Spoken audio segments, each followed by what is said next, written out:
오늘은 마리아의 창가입니다. 마리아가 수태의 소식을 듣고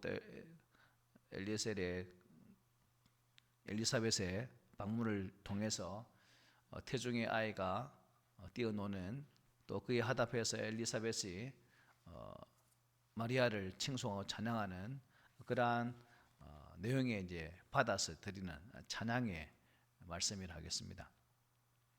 우리 지난주에 본 말씀이 뭐냐면 엘리사벳이 마리아를 만났을 때 무슨 일이 일어나죠? 태중의 아이가 많이 뛰어놉니다. 그래서 뛰어논다는 표현을 하나님 앞에 경배한다는 의미로 설명드렸죠. 그리고 그 아이가 뛰어노는과 동시에 이제 엘리사벳이 성령의 충만함을 받아서 고백했던 내용, 성령의 충만을 받아 큰 소리로 외쳤다라고 말씀하고 있습니다. 그 지난주에 보았던 말씀 보면 이렇게 말씀하고 있죠. 큰 소리로 불러 이르되 여자 중에 네가 복이 있으며 내 태중의 아이도 복이 있도다. 내 주의 어머니가 내게 나오니 이 어찌 된 일인가. 보라, 내 무난한 소리가 내 귀에 들릴 때에 아이가 내 복중에서 기쁨으로 뛰놀아도다. 주께서 하신 말씀이 반드시 이루어지리라고 믿은 그 여자에게 복이 있도다 라고 엘리사벳이 마리아를 이렇게 높여 칭송하는 그런 말씀을 보았습니다. 이러한 엘리사벳은 이러한 사실을 이제 경험이나 자신의 직감으로 알게 된 것이 아니라 어떻게 해요? 성령님을 통해서 알게 되었다는 것이죠. 이 말을 들은 마리아는 이미 가브리엘 천사를 통해서 수태고지를 받고 이제 엘리사벳의 이러한 높여드리는 고백의 말을 듣고 그 수태고지에 대한 더 확신에 찬 하나님의 뜻을 알게 되어지는 계기가 되었다는 사실입니다. 그래서 엘리사벳의 노래에 대한 화답으로 오늘 본문이 이제 마리아가 찬양한 내용입니다. 오늘 본문을 보면 원래는 이제 46절부터 56절까지가 연결되어 있습니다. 그런데 두 부분으로 나눌 수 있죠. 오늘 본문 읽었던 내용이 46절부터 50절은 개인적인 마리아의 신앙 고백이 담긴 내용이라면, 또 그 다음 주 51절부터 56절은 하나님이 메시아를 통해 가져오실 하나님 나라의 그런 모습을 노래하고 있는 내용입니다. 그래서 오늘은 마리아의 신앙 고백이 담긴 노래 46절부터 50절 말씀을 가지고 함께 묵상하겠습니다. 오늘 본문을 보면 마리아는 먼저 하나님이 자신을 택하셔서 위대한 사명을 주신 것에 대해서 감사하며 기뻐하고 있습니다. 우리 46절, 47절 우리 한 번 더 읽어보겠습니다. 시작. 마리아가 이르되 내 영혼이 주를 찬양하며 내 마음이 하나님 내 구주를 기뻐하였으면. 아멘. 마리아는 자신에게 일어난 일에 대해서 영혼으로 찬양하며 또 어떻게요? 마음으로 기뻐하고 있습니다. 그의 마음속 깊은 곳에서부터 정말 끓어오르는 그 감격, 감탄을 이렇게 표현을 하고 있는 거죠. 마리아가 이 가브리엘로부터 그리고 성령에 충만한 엘리사벳으로부터 들은 이야기가 무엇입니까? 이 땅에 오실 구세주를 마리아 네가 잉태했다는 소식이었습니다. 사실 여러분 지난주 잠시 말씀드렸지만 이 소식은 마리아에게 기쁜 소식이었나요? 아니면 어떤 소식이었을까요? 처녀였기 때문에 그다지 기쁜 소식보다는 아주 큰일 날 소식, 날벼락 맞을 그러한 소식이었다라고 잠시 말씀드렸어요. 처녀 A를 가졌기 때문에 그 당시로서는 도저히 이해 불가한 그런 상황이라 하겠습니다.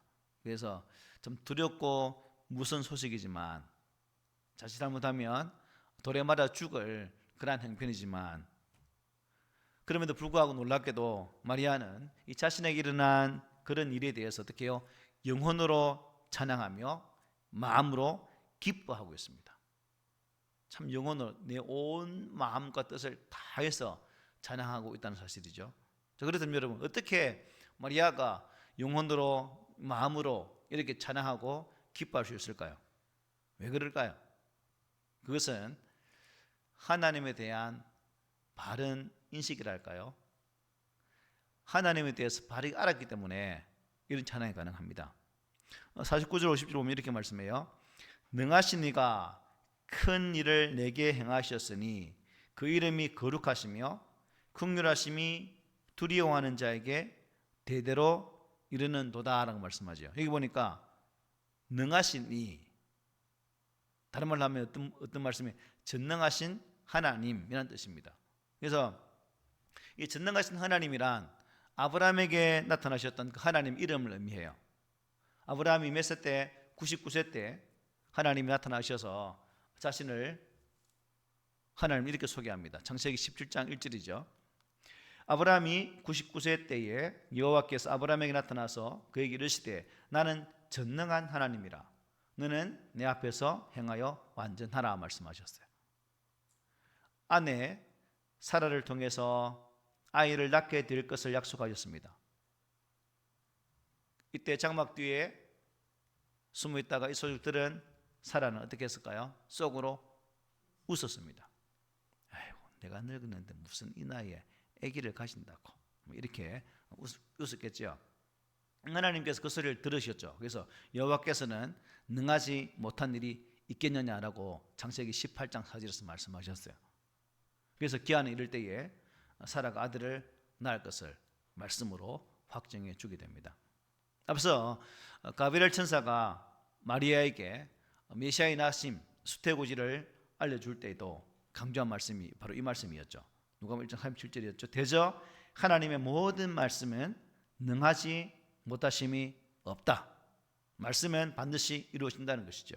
하나님은 불가능한 일을 가능하게 하시는 전능하신 하나님이시다라고 말씀하고 있는 거예요. 99세가 된 할아버지 아브라함이 89세가 되어진 할머니 아내 사라를 통해서 아이를 갖게 하신 분도 누구예요? 하나님이시라는 겁니다. 늙은 사가랴를 통해서 늙은 엘리사벳에게 요한이라는 생명을 허락하신 이도 전능하신 하나님이시다는 거죠. 이 믿음이 이제 누구에게 임하는 겁니까? 마리아에게도 있었다는 겁니다. 마리아는 그의 능력의 하나님께서 큰 일을 내게 행하셨다라고 49절을 고백하고 있습니다. 누가 행했다고요? 하나님께서. 그 큰 일이 무엇입니까? 남자를 알지 못하는 몸으로서 하나님의 아들 구세주를 잉태하게 된 사실을 의미합니다. 마리아는 자신의 몸에서 일어난 이 큰 일이 전능하신 하나님의 능력으로 되어진 것임을 어떻게 해요? 확신했습니까? 확신하지 못했습니까? 확신했기 때문에 이러한 찬양이 가능했다는 사실이죠. 이 믿음을 가지고 있던 마리아는 이 하나님의 성품에 대해서 두 가지 정의를 내리고 있습니다. 오늘 보면 읽었던 49절 50절 우리가 한번 읽어볼게요. 큰 소리로. 자, 시작.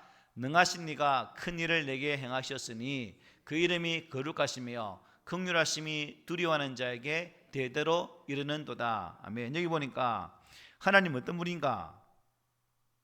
어떤 분일까요? 49절 끝에 보면 그 이름이 거룩하시며 라고 말씀하고 있죠. 즉 하나님 어떤 분이다고요? 거룩하신 분이다는 겁니다. 거룩하신 분. 하기오스. 구별된다. 완전히 다르게 성별된다는 뜻입니다. 이것은 오직 하나님에게만 붙일 수 있는 수식어죠. 여러분, 제가 전능합니까? 전능하신 힘요성 이러면 완전 이단 되겠죠. 사람에게는 붙일 용어가 아닙니다. 오직 하나님께만 붙는 용어라는 거죠. 왜냐하면 하나님과 같은 분은 이 세상에 없기 때문입니다. 하나님과 비교할 수 있는 신은, 이 땅에는 신은 존재 없죠. 하나님밖에 없죠. 그 어떤 흠도 찾을 수 없는 완전하신 분, 그분이 하나님이시고, 그래서 그 하나님 어떤 분이에요? 거룩하신 분이다라고 마리아가 찬양을 하고 있는 거예요.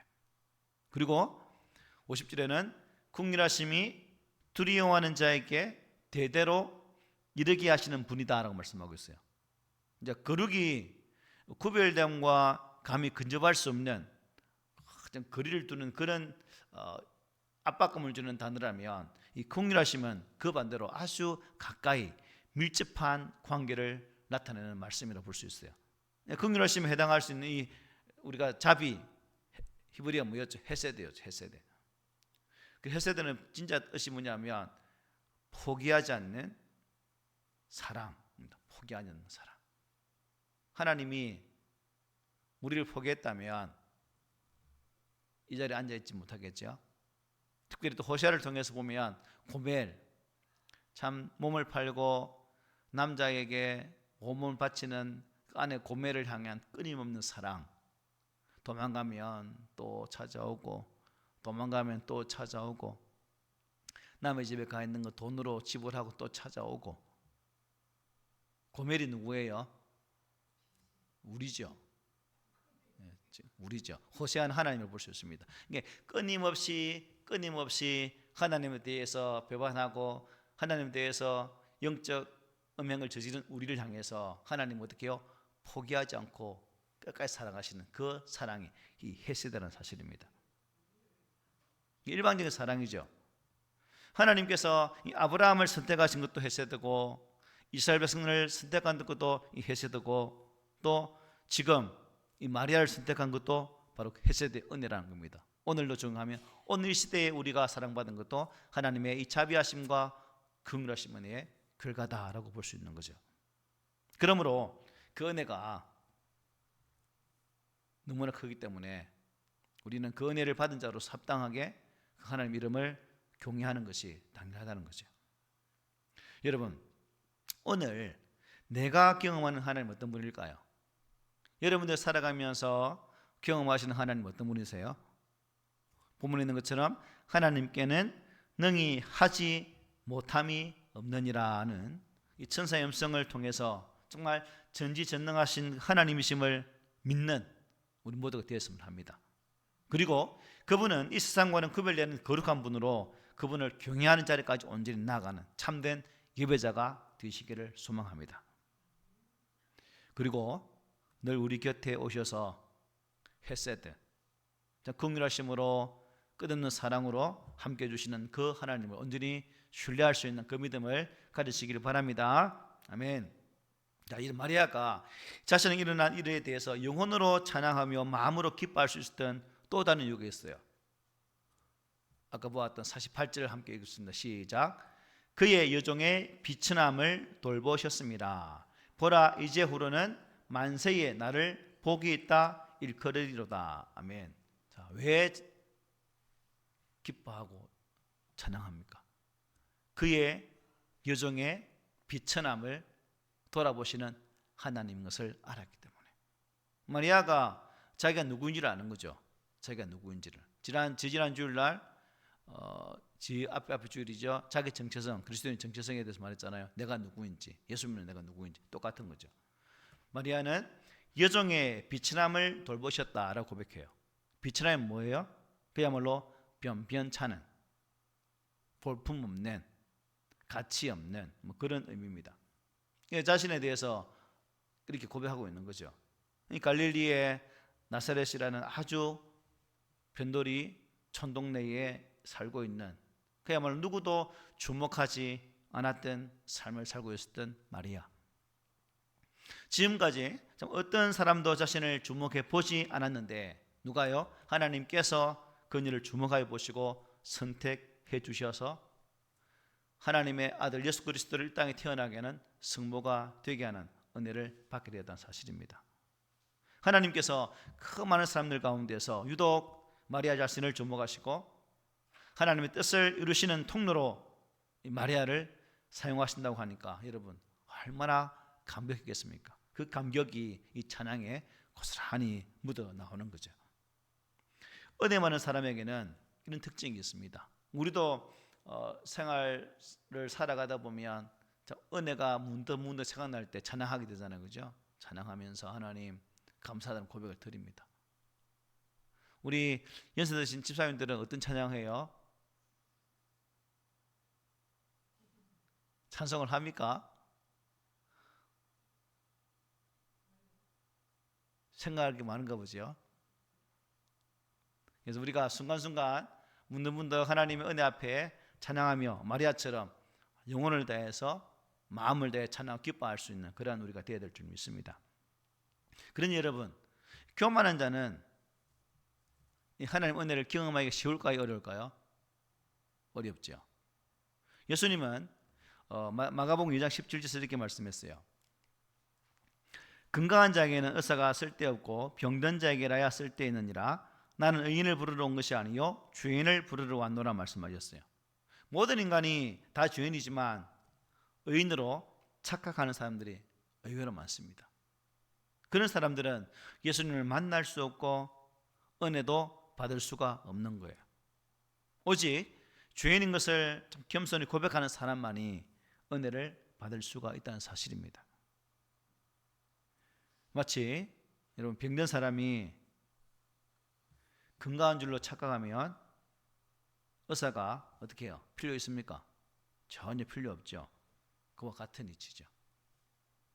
나는 죄인이고 이 죄의 본성을 없애할 수 있는 것은 우리 영혼의 의사이신 예수만이 이해를 해결할 수 있다는 그 믿음이 필요하다는 겁니다.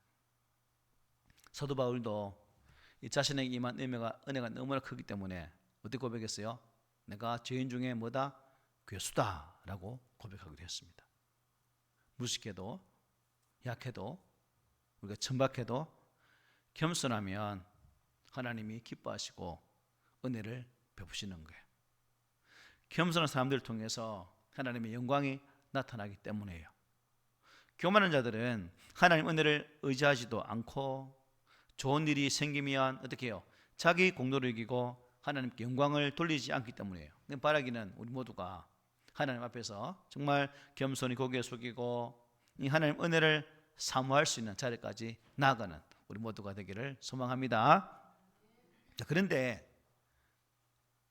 주의해야 될 게 뭐냐면 우리의 겸손이 우리가 다 겸손하다 말할 때 표현하는데요.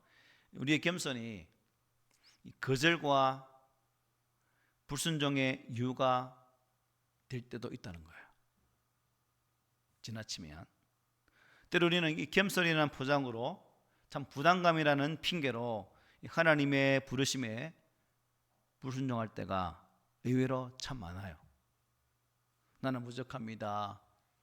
나는 자격이 없어요.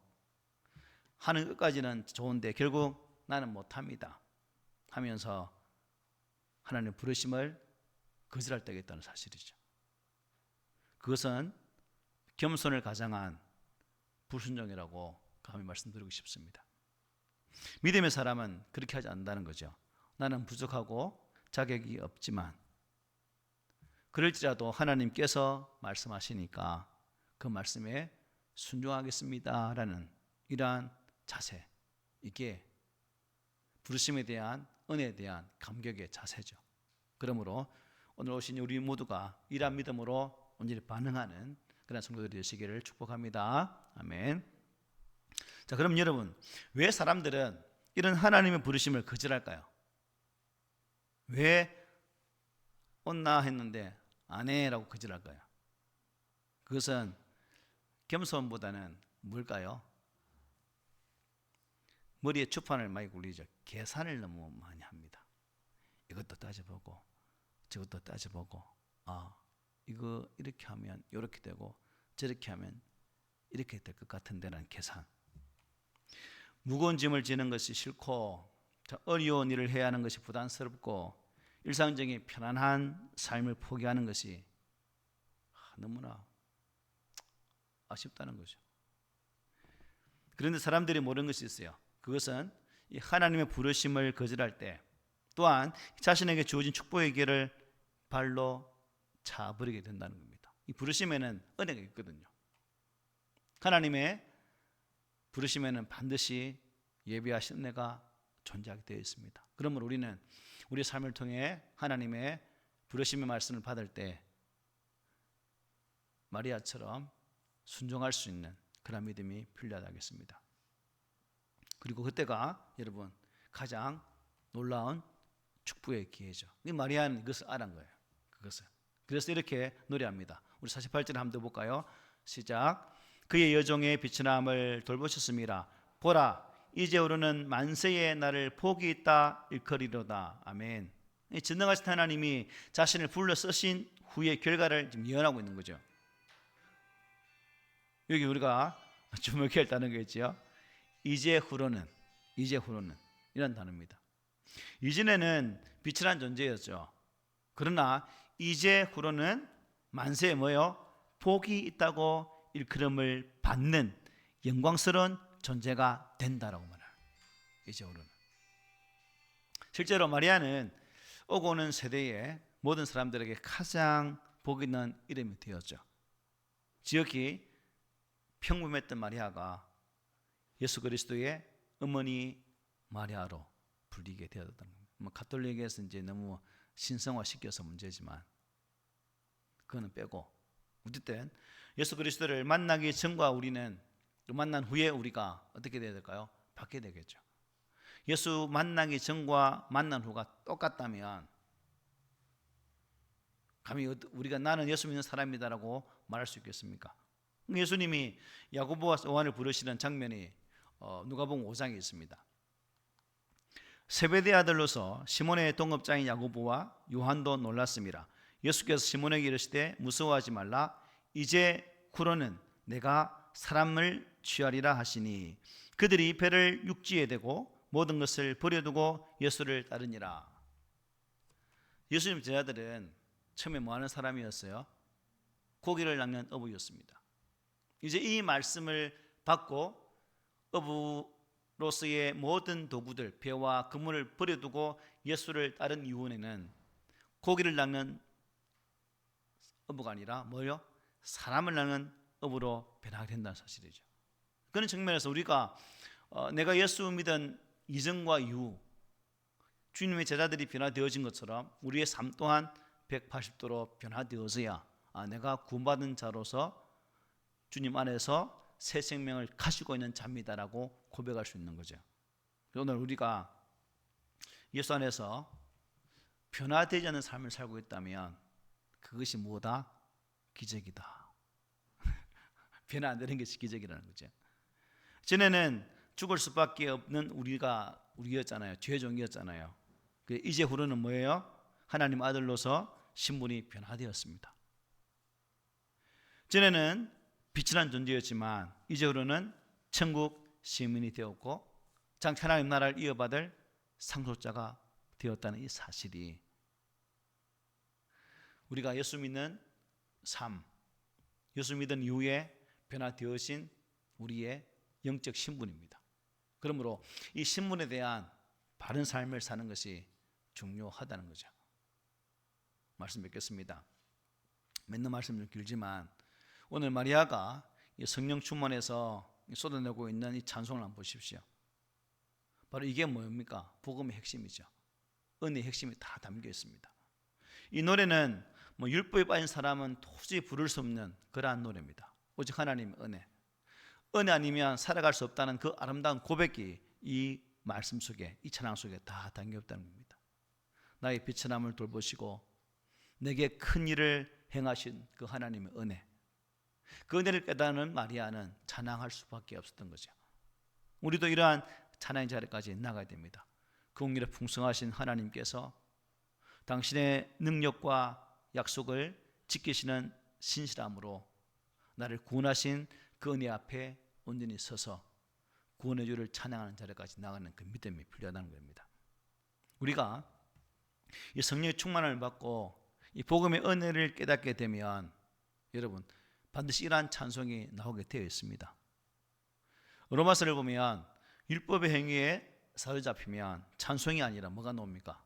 율법은 우리를 아니네 나 어쩔 수 없어, 나 죄인이야, 죽고 마땅이라는 탄식밖에 안 나오거든요. 바울은 이렇게 고백합니다. 로마 7장 21절로 24절에서 그러므로 내가 한 법을 깨달았노니 곧 선을 행하기 원하는 나에게 악이 함께 있는 것이로다.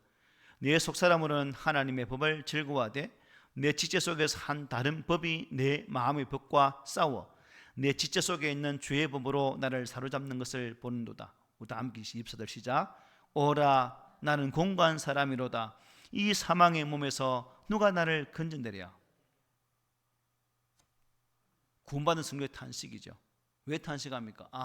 나 자신 노력은 어쩔 수 없구나. 오직 하나님 은혜가 아니면 나를 구원할 자가 정말 없구나라는 탄식이에요.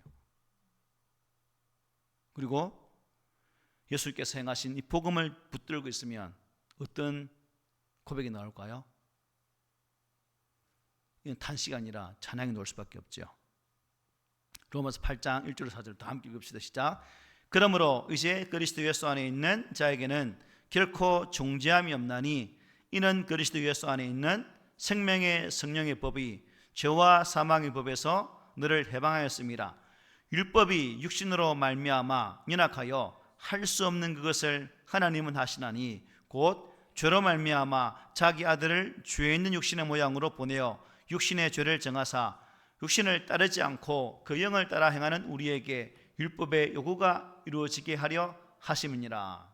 아멘. 탄식이 뭐로 바뀝니까? 감사로 바뀌는 거예요. 감사로. 하나님께서 정말 빛이 난 나를 돌아보셨기 때문에 이렇게 되었구나. 능하신 하나님이 나를 구속하여 주셨기 때문에 율법의 구속함이 아니라 전적인 하나님 은혜로 말미암아 내가 이렇게 하나님의 그 크신 사랑 가운데 거하게 되었구나라는 이러한 감격이 있을 수 있다는 사실입니다. 그래서 우리가 이 찬양가만 했잖아요, 그죠? 예수 안에 있는 나에게 결코 정죄함 없네. 생명의 성령의 법이 해방. 이 찬양이거든요. 이 로마서 8장 이게 성령의 은혜로 해방되었던 죄의 구속에서 죄의 속박에서 해방되었던 구원의 은혜를 바울처럼 아니면 또 마리아처럼 우리 영혼을 다해 우리 마음을 다해 기뻐하고 찬양할 수 있는 자리, 그 자리가 누가 쓰였어야 할 자리입니까? 바로 내가 쓰였어야 할 자리라는 것입니다. 나의 비천함, 나의 못남, 나의 연약함, 나의 부족함 속에서도 그것을 개의치 아니하시고 오직 예수 안에서 나를 살리신 하나님의 은혜. 세상 사람들은 로또에 당첨되면 대박이다 말하지만 우리 인생의 가장 큰 대박은 예수를 만난 구원의 은혜입니다. 이 사실을 믿으십니까? 하나님은 죄와 사망의 종이 되어서 참 비참하게 살아가던 비천한 우리를 참 불쌍히 바라보시고 예수를 통해서 죄와 사망의 권세에서 건져 주셨고 새로운 부활의 생명을 주셨어요. 우리가 살아가면서 이러한 은혜에 대해서 감격하고 감사하는 모습이 넘쳐나야 됩니다. 빛이 난 나를 사랑하신 하나님, 영원히 죽을 수밖에 없고 아니 죽었던 나를 살리셔서 거룩한 구원의 생명으로 온전한 자리를 앉히신 하나님의 은혜, 이 사랑을 생각할 때마다 감사할 수밖에 없죠. 어떻습니까? 여러분, 나에게는 하나님께서 나의 비천함을 돌아보셔서 구원의 큰 일을 행하여 주셨다는 이 찬송이 있습니까? 보라, 이제후로는 만세의 나를 복이 있다 일컬으리로다 라는 이 마리아의 고백이 우리 모두의 고백이 되기를 오늘 말씀으로 축복하면서 고민을 드립니다. 아멘.